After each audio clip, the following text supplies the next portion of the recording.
Mhm. So as everybody can see my screen with a nice feather on it, amazing.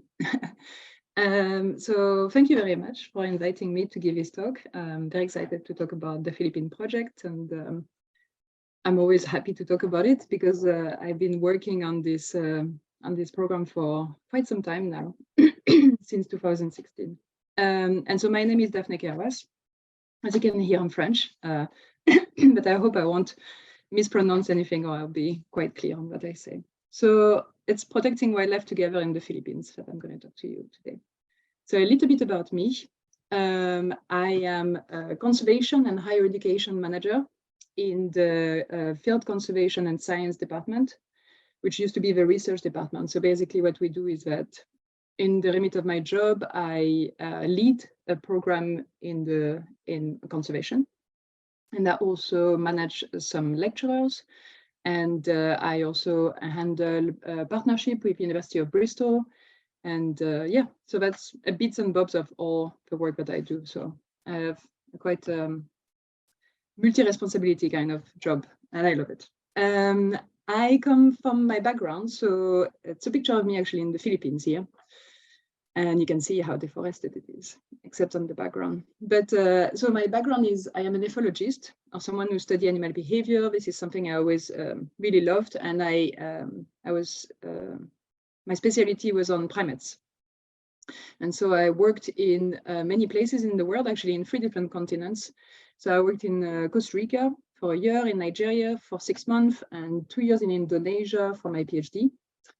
So all of these were primates. And throughout my experience doing fundamental science and my master's, my PhD, etc., I experienced a lot of conservation threats on the species I was studying, but also on the forest in general. I remember vividly, actually, a huge illegal logged tree in Costa Rica with a sign on it, a dollar sign carved. So it was really freshly logged, and the dollar sign was really a message to the people around that, you know, they use this to get money.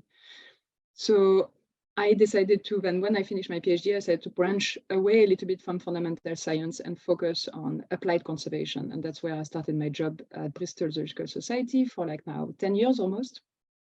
And so now I'm just leading conservation project in the field, on the ground, and as well as training the new generation of conservationists in Bristol, the students.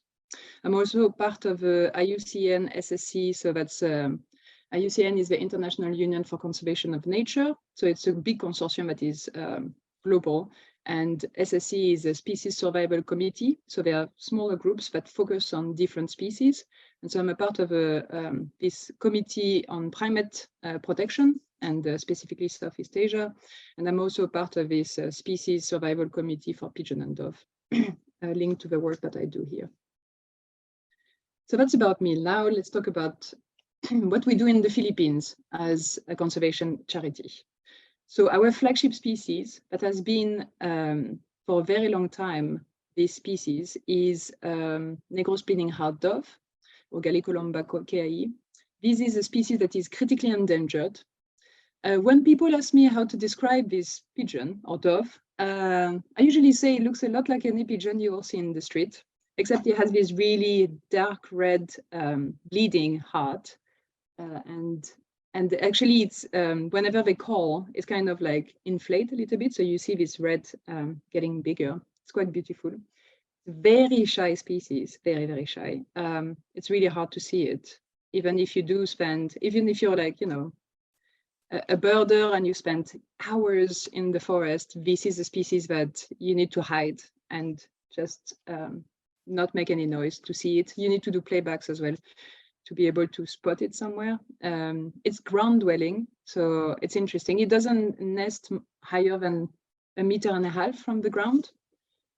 So very sensitive to pests, well, you know, rats and such. And yeah, quite a sensitive species. Now that I'm not sure if I shared my screen and did audio, I hope so. So, yeah, share sound, it's gonna work. So I'm gonna play the call of the bleeding heart and give me a thumbs up. Okay.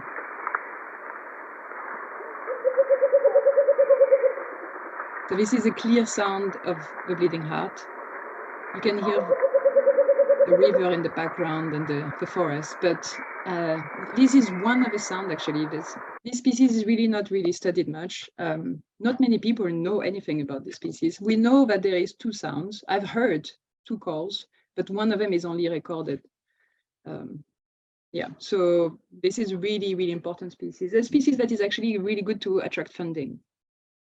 We also, so we work in this area. This area also has this beautiful hornbill, Visayan hornbill, Penelopides panini, which is a species that nests in the tree.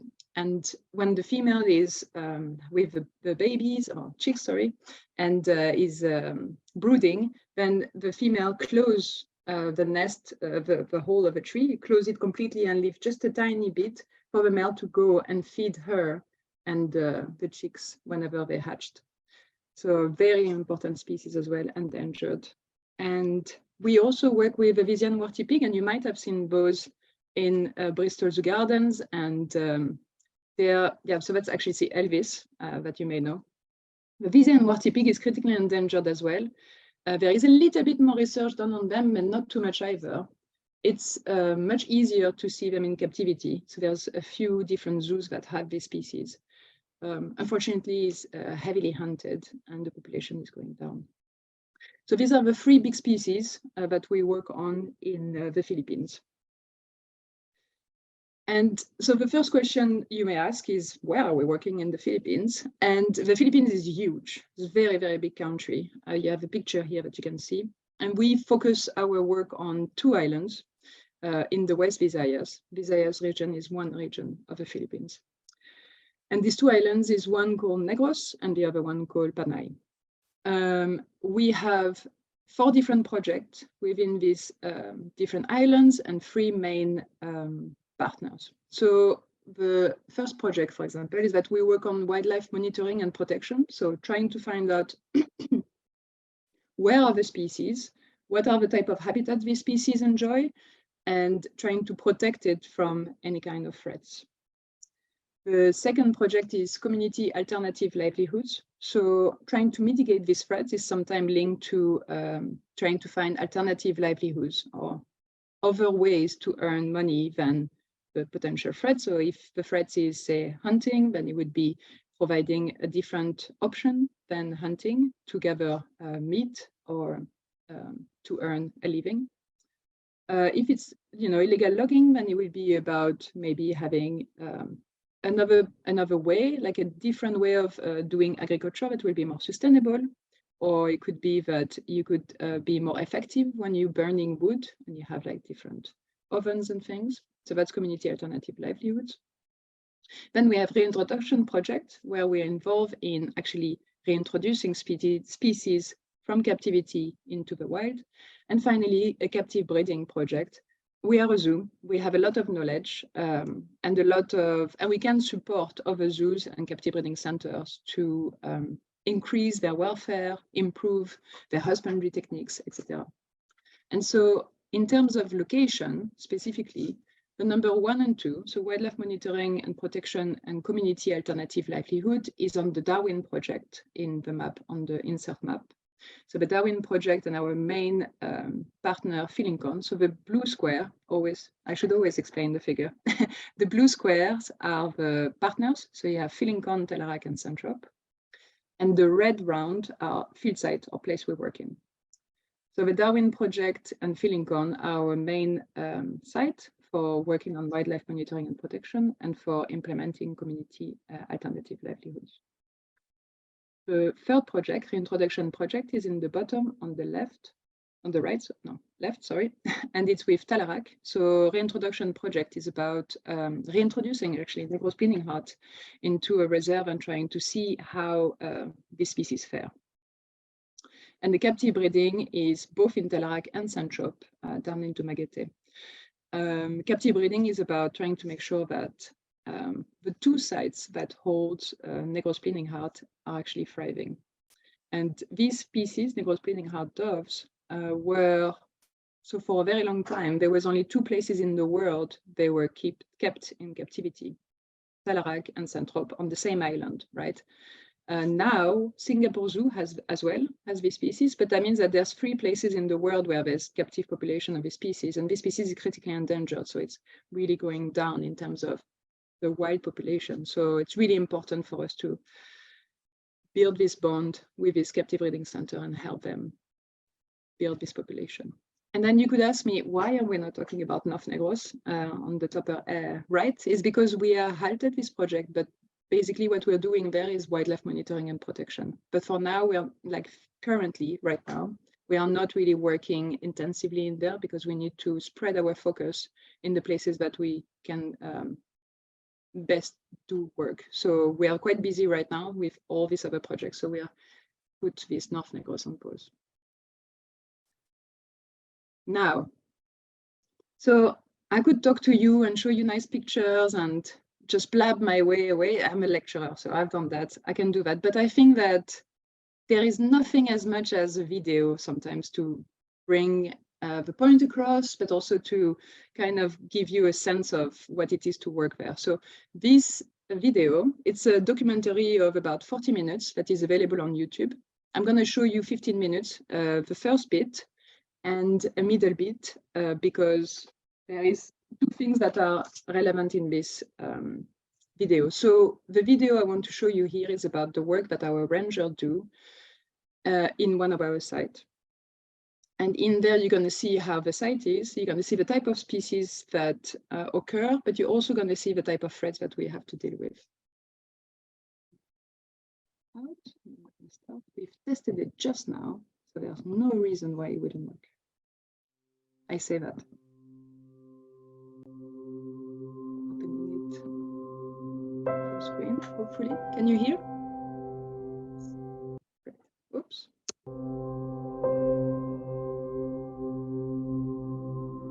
I always loved photographing and filming wildlife and nature. I knew I had to do something significant with the skills I have.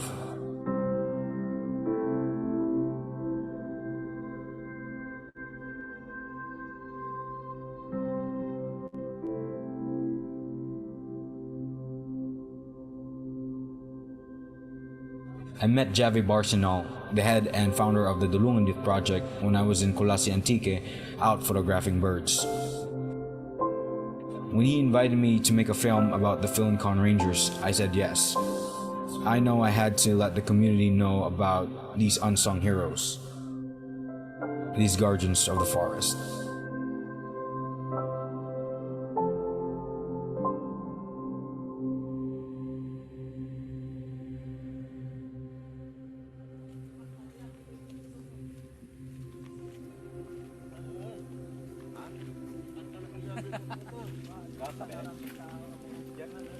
So the Philincon Rangers are a 15-man team made up of locals from the Northwest Panay Peninsula Natural Park. They protect the park from poachers and some illegal workers or illegal man-made activities.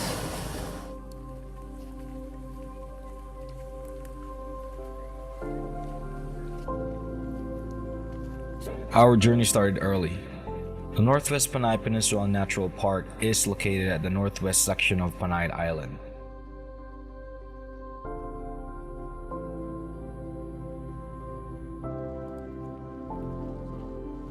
The Northwest Panay Peninsula Natural Park has a total area of 12,009 hectares that comprises 3 municipalities in Aklan and 2 municipalities in Antique.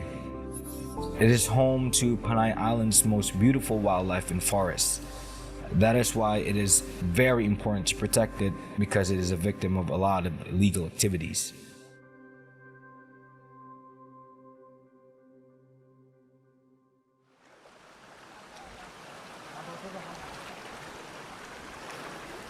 So, well, actually, to be honest, it's kind of tiring going up there, but everything was worth it. Seeing the rangers doing their job firsthand, it was really life-changing seeing them working, seeing how hard their work is. It's very fulfilling at the same time.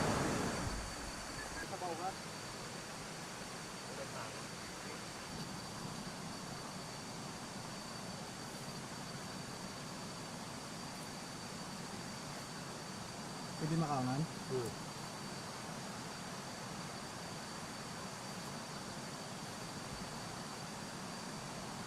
Sabaw siya.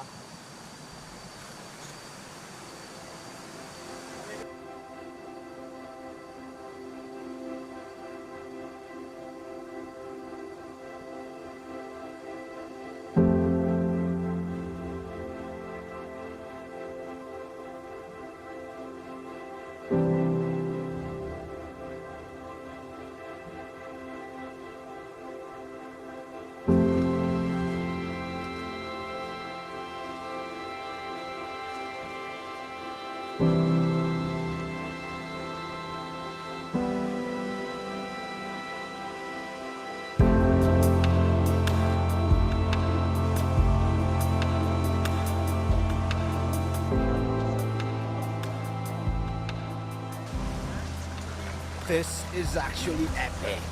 Crossing rivers, like National Geographic.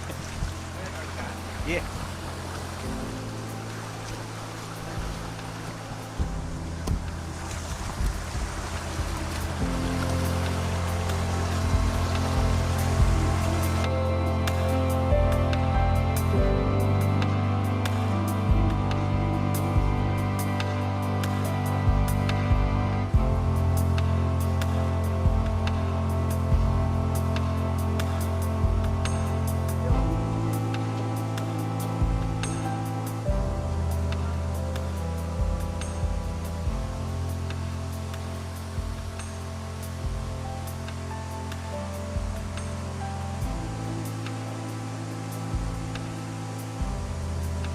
Ang bote kag lataw, ginapanin mo naman daw sa sako.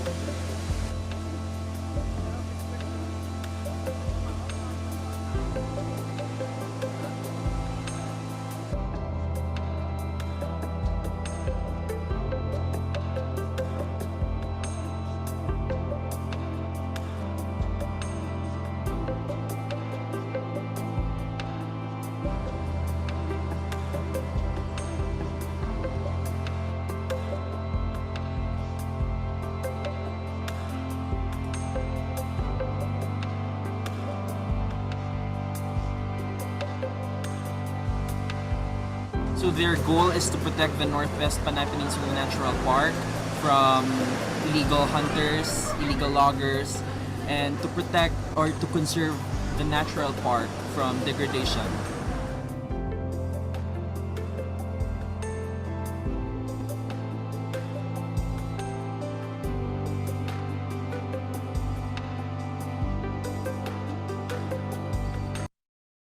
So now I'm going to jump a little bit in the documentary. It is freely available on YouTube, but I want to show you something about what happened actually when they shot the documentary. If it works. A normal person would probably say that their most thrilling experience was the view or the wildlife, but mine was different. There was a part where we were about to set camera traps on the spot where wild boars were seen. And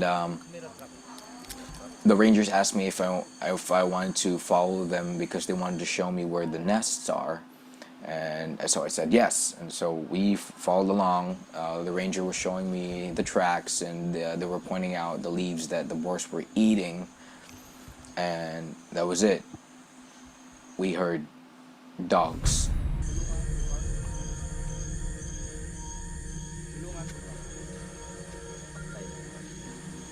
I mean, dogs, why would there be a dog a few hundred kilometers away up top in the hills, right? So it was obvious there were hunters. And it was at that moment I realized that, yo, you could probably not go home.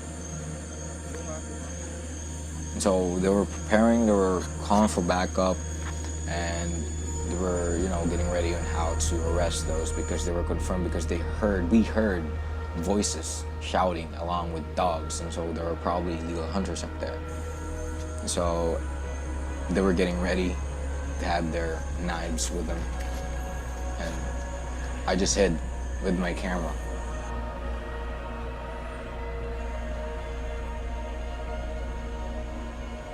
but I wasn't afraid. I was excited because that was, you think you only see those on TV, but to experience one of those in real life, that could be, that's a once in a lifetime experience. So when the rangers told me to get cover and go back to the camp, I said, no, I need to document this. I need to show what's really happening up here, because this is why you guys exist.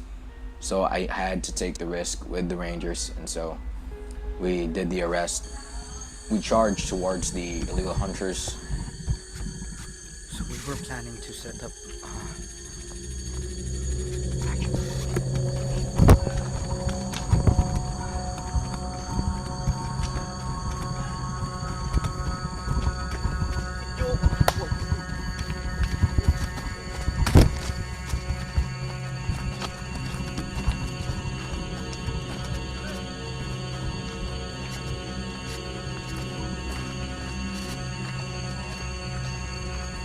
and we were able to capture them, 6 of them, with guns. They had 12-gauge shotguns, and then they also have those airsoft guns, the ones that they use with, pellets.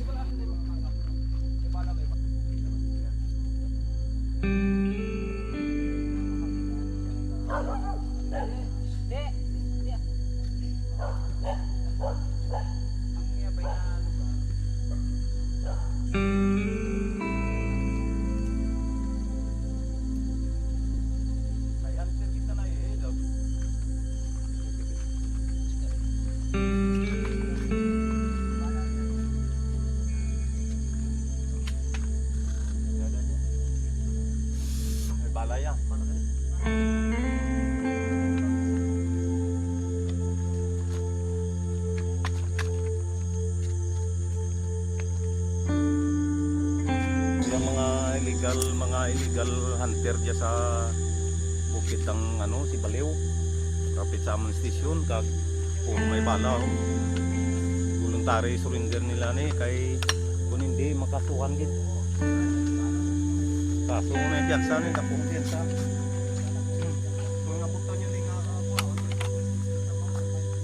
I just saw how the rangers were serious about their job. One ranger told me that there's no justice up in the mountains, so you really have to be, you really have to go against those people, because if they pull the trigger first on you, and you'd never be found anymore, you won't exist, you'll just disappear, because there's no justice in the mountains. So when we were able to wrap it up, catch the hunters, we went back to camp and we told the guys about it. So that was the most thrilling part.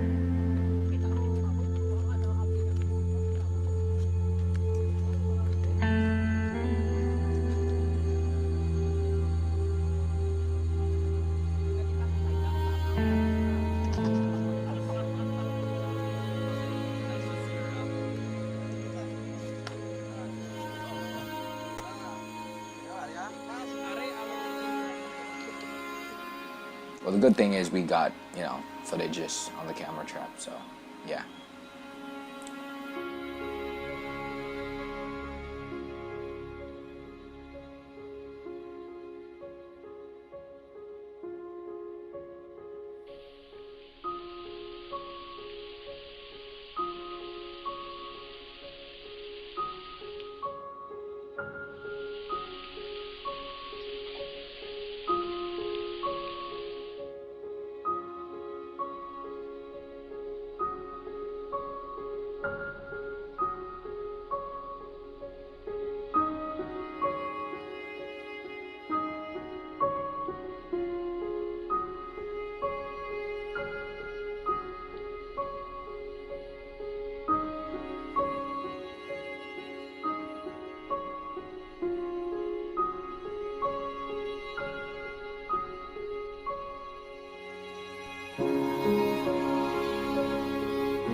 So we went up the camp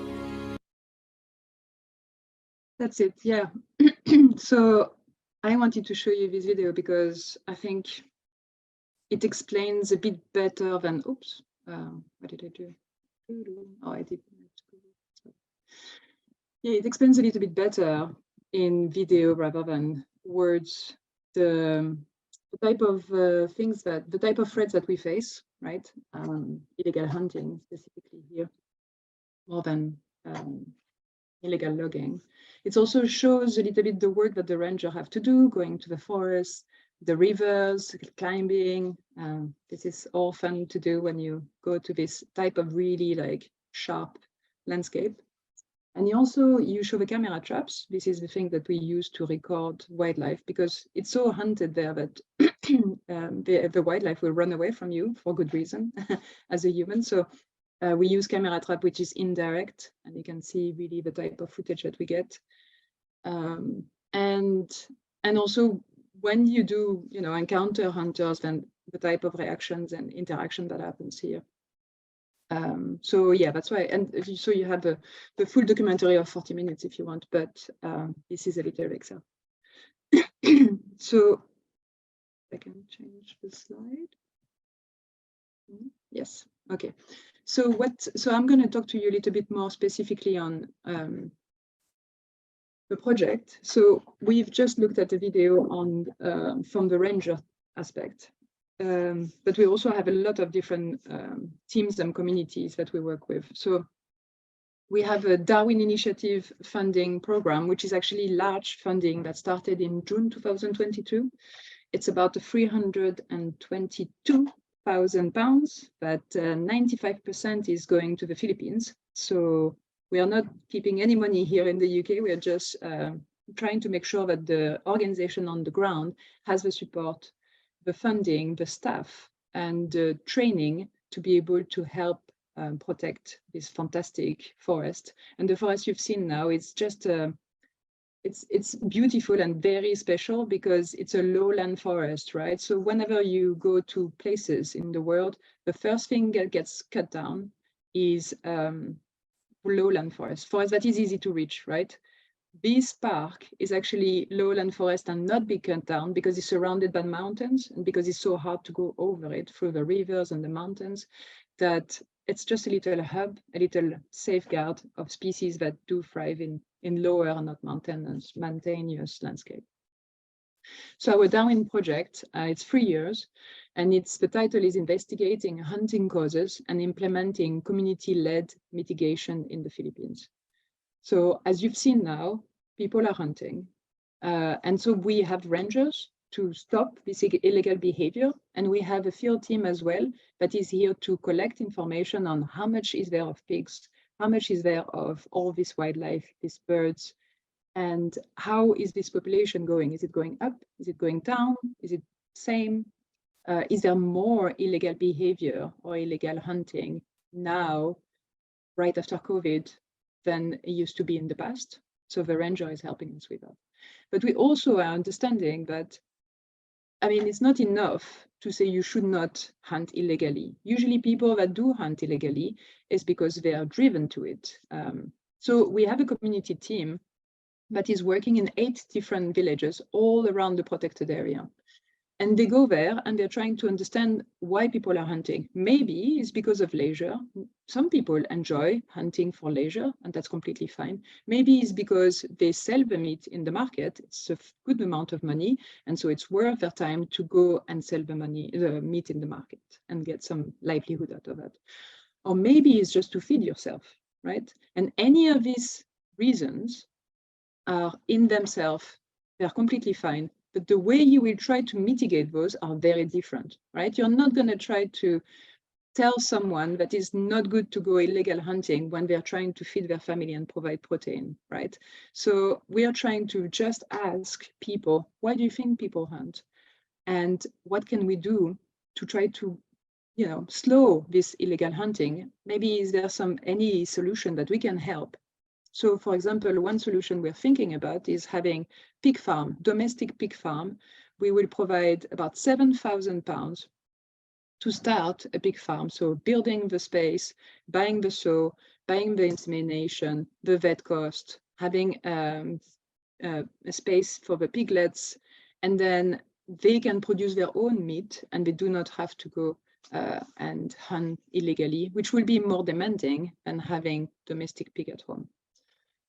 So that's the work of the community team, trying to first find out why people are hunting and then trying to find a solution together. Obviously, we're not here to dictate anything, but trying to find a solution together to find other livelihood, other way of living that will not be negative to the wildlife. And then we have a market team here, and you can see in the picture, it's a picture I took actually, of tusk of warty pigs. You have the spine column, or like the vertebrae of snakes, and you have also the skull of snakes and skull of monkeys. So these are trinkets that I have seen in a tourist shop, and so it's about finding out, so why do people buy it? What's the rationale? Is there a lot of people that are buying it or not? Yeah, maybe these are things that attract the eyes, but then the people are buying something else. You know, we're just trying to get some information as well on illegal meat. So is there people selling meat that have been from critically endangered species? Is there restaurants serving illegal meat? And again, is a bit of a discussion to start to collect some information and to try to find a way that will best mitigate this. So these are the 4 different teams we have within the Darwin project. And so specifically for the field team and now the rangers, you've seen a little bit now about the ranger work, but the wildlife survey is doing relentlessly very hard expeditions. So you've seen now how it is to walk in the forest. When it's pouring rain, it's even more harder. So they are going 2 or 3 times a month doing expedition and collecting all the time. They see footprints of pigs, and whenever they see hornbills or Negros Bleeding Heart Dove or any kind of bird, to try to measure a baseline of biodiversity for comparing from year 1 to our 3rd year, and to see whether we did have an impact with our project or not, right? Or if they was even worse. This is in order to monitor and evaluate how this project is doing, so that in the future, someone else doesn't need to do this project again. We can use this project as a baseline to learn what is working and what is not working. Then we pay our rangers, of course, to undo traps. There's loads of traps. There's hunters, as you can see. There's also actually, we found an illegal construction in the forest. So they are dismantling this house that is used by hunters. And so that is not actually legally allowed to be built in the forest. Yeah, so that's the work of our field team and team rangers.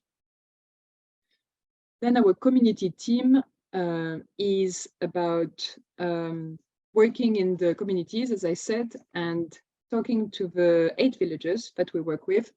And this is all done by Filipinos, right? So I am a project leader of this project, but I am remote. I'm here to support. The key thing that I want is that people working within my project learn the methods, and people working and living in these villages are talking to people that they know, that share their same, not tradition, but culture. They say the same citizenship, so they're all Filipinos, and it will be easier as well for people to open up and discuss.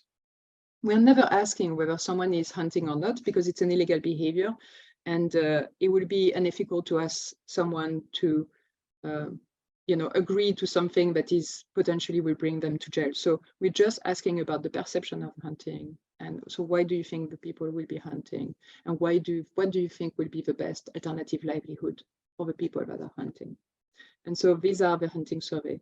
Alongside that, we're also doing well-being and gender equality survey in order to measure again our impact. Are we, by our project, by the presence of our project, by our alternative livelihood, are we making life harder for the people in these villages? And that's the well-being information, or more unequal based on gender than before. So like we measuring data in year 1 and we measuring data in year 3, and we're comparing and seeing whether we have a negative impact, a positive impact, or no impact at all in the well-being of the people we're working with. Again, this is really important to make sure that we can measure our impact and that we can potentially mitigate it if we do have a negative impact. So that's the community team, very busy. And then the mid-store restaurant and shop survey is the market team. We call it market team, but they're looking at mid-store, restaurant, and shop. And they're approaching all these vendors, and we are asking them, where does this produce, this little tusk, this tooth of monkeys, anything, where do they come from first? How much do they sell? Do they sell a lot, well, or do they not sell very much? So far, as we have collected information from the ranger, there is an increase in illegal behavior. From the community team, it looks like most of the hunters are hunting for sustenance of their family or their friends. So it's not about selling in the market. It's not about leisure and enjoying going to hunt. It's about feeding themselves and feeding their families. And for the market team, we don't find much illegal meat being sold in market and restaurants. We sometimes find a restaurant chef that opens up and share a lot of information. And it happens sometimes that there is some illegal meat served in restaurant, but it seems very rare. Again, that could be because of the data sets, like maybe the people are not opening up. But that's also in itself okay. This is the first time we do any of this research there, and there's ever been done research about that in this area. So that's the Darwin project. It's a large project. It's very big, but it's very exciting. And yeah, and so there's many different pathways and things linked to that. And I'm really happy to have any questions you have on that. Going on with other projects we have. So as I said, we are working with captive. We are a zoo, and we should never forget that. And so therefore we have a lot of knowledge on captive breeding. We also are a good mitigator. And so, for example, you can see in the picture on the left, there's me in the middle with Jenny Poole, who is, I don't know if you know her, but she's a keeper in Wild Place project. And we have two people with sunglasses. These are actually the two heads of the captive breeding center that had the Negros Bleeding Heart. And before this specific meeting here, they met only once in the last 10 years. There was not too much trust between these two partners. And so because of our presence, Bristol Zoo, Centrop and Telerak decided to sit around the same table and discuss. After a couple of years of doing that several times, they accepted to exchange birds between the two captive breeding centers. And that's the picture in the middle here, where you have the two head keepers of both organizations. And this is exchange. They brought some individuals from Centrop to bring to Telerak. And that's in itself was such a great win, because that bolstered the genetic variability of these two captive breeding center. And on the right here, you have a picture of the chicks, actually, that was born a couple of weeks after they were transferred to Telerak. And in the bottom, you have, of course, the logo of the people we work with. So as a mitigator, we can also have a great impact on that. And that was really, really good. And since then, they are working together effectively. There are not much exchange because there's so much paperwork, but there is a dialogue that has been started. So that's really good. We're also working on reintroduction. And so we have Toledo Zoo and Telerak Foundation that we are main two partners on this project in reintroduction. And I'm expecting a bit of PR coming up soon about that. And from Toledo Zoo that we will piggyback on. And on the right, you can see the Negros Bleeding Heart Dove. As it happened, it has an interesting name. Her name is Daphne. Yay! Not by chance, as someone ever asked me before, but because I'm involved in this project. And she has a radio telemeter on the back. You can't barely see it, but there is a little plastic thing coming out on the back. So Daphne is been released in June last year, and she's still alive. And well, it's a good thing. And she is still having the transmitter that works. And that's something that we never expected. She was with Joe, which unfortunately passed within 2 weeks when he was released. She and Joe were the first Negros Bleeding Heart Dove ever to be reintroduced in the wild. And because we have a teletransmitter, we are able to actually measure where she goes, the type of home range, which is very limited. And the fact that she is able to, she was able to feed herself straight away after she was released from the soft release area, and find food and protect herself against rats by sleeping on a very thin branch. So that's great. There's another female as well. There's a pair that was released, and the female made it, but not the male. I don't know. It's 2 data points. I can't make a trend yet. But we're continuing to introduce this species, and it's quite exciting project because it's never been done before. We didn't really know how to do it. We wanted to have teletransmitter. We couldn't have a GPS. You have a GPS on the left here, and you have a teletransmitter on the top, and you have a camera trap. The camera trap are very useful, but if you're trying to understand where an animal is, that's not going to give you this type of information. So we put the teletransmitter. We tried around the neck first, and the bird we tried it on, boom, just fell and couldn't lift their neck anymore. So that's not working. And we tried on the feather in the back, didn't work either because they couldn't fly. So the way we found it to be best is a backpack around the wings on the top and the legs on the back. So the picture that you have on the right. And this is going very well as well. So yeah, if you have any questions about that, I'm always happy to answer. So going to the end of my talk, I see I've taken 45 minutes. What we're going to do in the next month is that we are going to actually, so we finished to do our, for Darwin Initiative project, we finished to talk to people about hunting drivers or hunting causes and understanding what are the causes of hunting. Now what we're going to do is we're going to establish community consultancy where we're going to discuss with each community what is the type of alternative livelihood they will best prefer.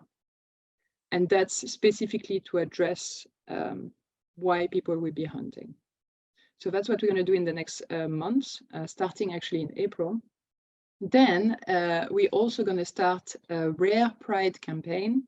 So Rare Pride campaign is a campaign that is organized about raising awareness and pride around one key species in an area.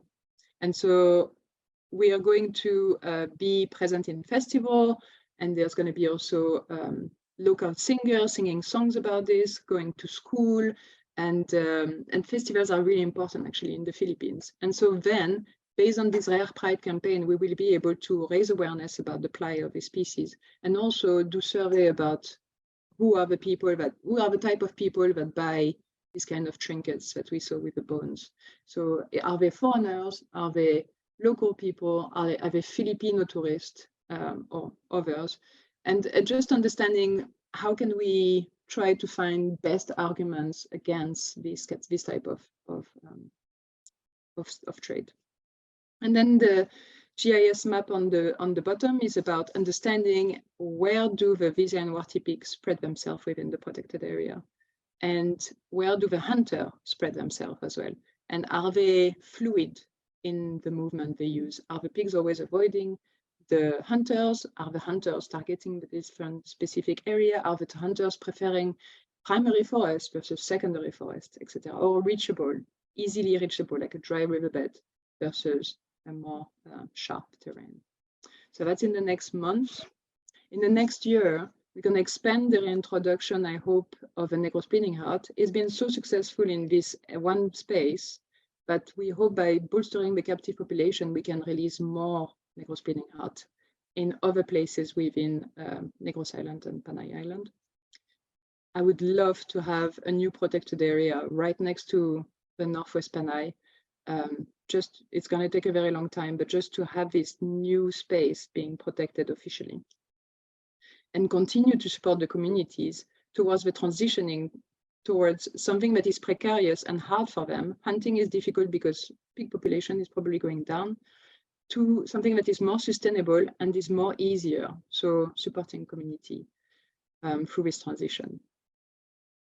And of course, all this work will not be able to be done without the help of all my collaborators and fantastic people that I work with and all the partners.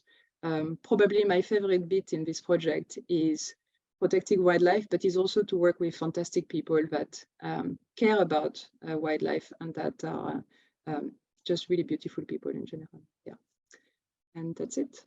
Thank you.